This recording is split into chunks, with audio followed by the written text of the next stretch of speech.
Hi everybody, my name is Abby Gillard and I'm a class of 2001 classical archaeology major, and I really appreciate having the chance to give this little message to Jerry this evening. Um, Jerry, I first knew you as Professor Rutter, the intimidating presence around the halls of the classics department, and one of my most vivid memories of you is actually of your handwriting. I remember being in class waiting for things to begin, and you would arrive and just begin writing all over the blackboards on 3 walls of the classroom, all of the information that we would be covering that day. And to be visually sort of surrounded by all of that information brought learning it to a kind of a whole new level. And I got so that I could sort of understand your handwriting really well. And anybody who's ever had a class with Jerry will know that part of the experience is writing papers and getting them back. And this is what getting a paper back from Jerry would look like. And whether you got a C or an a sea of red in his signature scrawl would be waiting for you. And Jerry, I just have one question. How many pens did you go through in your career, and did you buy stock in the company? Because this is really something else.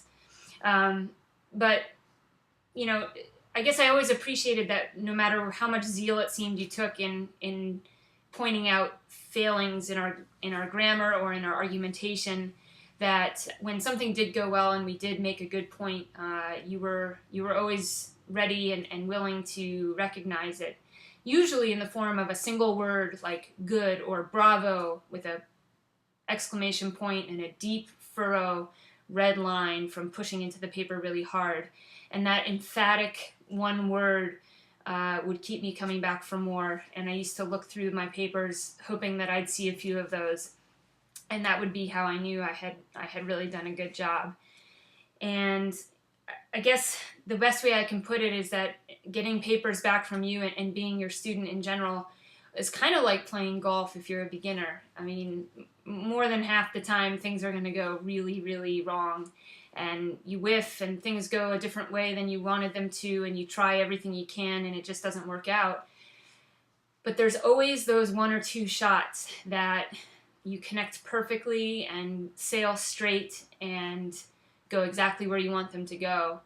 And that's all you need to come back for more and to do it all over again. And it makes all of those other things completely worth it. And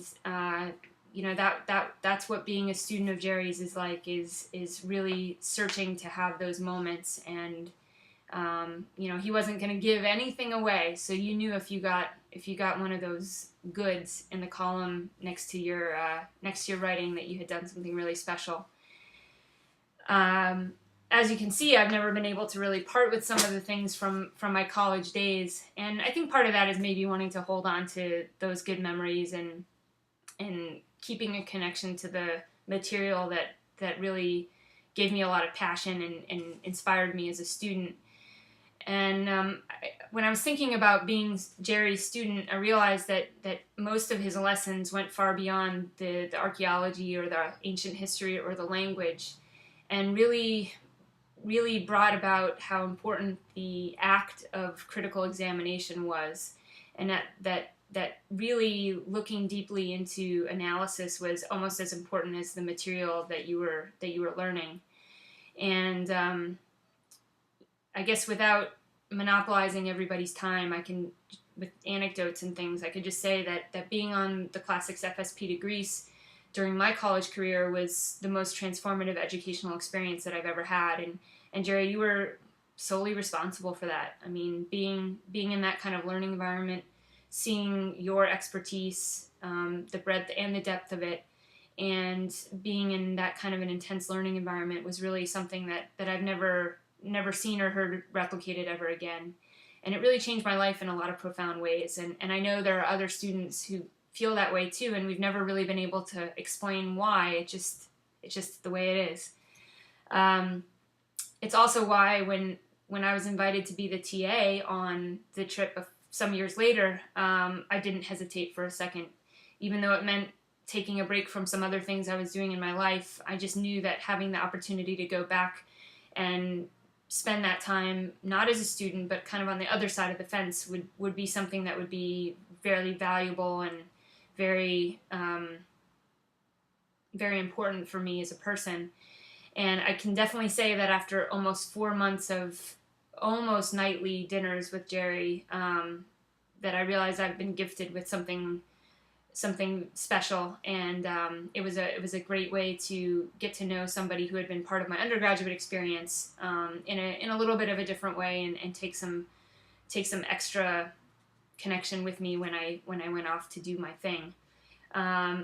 Jerry, I guess I'm most sorry for future Dartmouth Classics students that they won't have the chance to be exposed to the world of the classics through your eyes and with your personality, which I think was something just singularly special.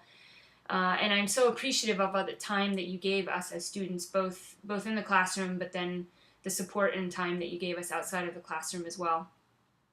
Now, Jerry knows this, and I don't know if anybody else does, but I'm a physical therapist now, and I get a lot of funny looks when people ask me about my educational background and I tell them that I was a classics major. And I've seen a few patients look a little concerned, actually, when I tell them this in an examination room. And even though this has become sort of a stock response for me, I, to this day, believe it with every ounce of myself that... well, this is what I tell people. I say, I think of myself as an archaeologist of the human body, and it's my job to take the verbal history that you give me and to take the information I get from my physical examination and to synthesize that and get to the bottom of what this injury is, where it's coming from, and what is the cause, what is the effect, and figure out a way to help. And I can tell in that moment that people kind of get it. And I don't know if it's going to keep critics of a liberal arts education at bay for too long, but I can say that the connection that, Jerry, you've given me between what I did as a student and what I do in my personal and professional lives now, that's something that is so valuable, and that I'm really thankful to you and to Dartmouth that I had an opportunity to get. And what can I say? I wish you well in your retirement. I hope that you have lots of time to relax and be happy and see family and enjoy this time. And I hope to see you soon. Take care.